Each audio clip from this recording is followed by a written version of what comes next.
Yevgeny Prigozhin, the head of Russia's Wagner Group mercenary organization, is said to have returned to Russia from exile in Belarus after the stunning attempted mutiny he staged in Russia last month.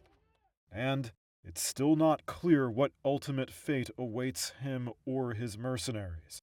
The exile was one of the conditions that ended the revolt.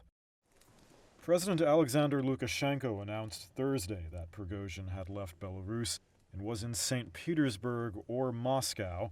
Flight tracking data shows a private jet linked to Prigozhin flew from St. Petersburg to Moscow on Wednesday and was continuing to move around the country Thursday, although it's not clear if he was aboard.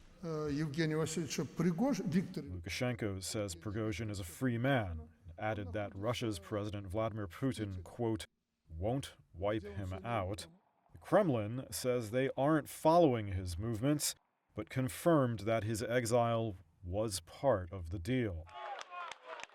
If Prigozhin is allowed to return to Russia with impunity, it would raise new questions about Putin's authority in the wake of the mutiny. He said last week that Russia is more united than ever. Meanwhile, Russia's state television reported that an investigation into the mutiny was still ongoing.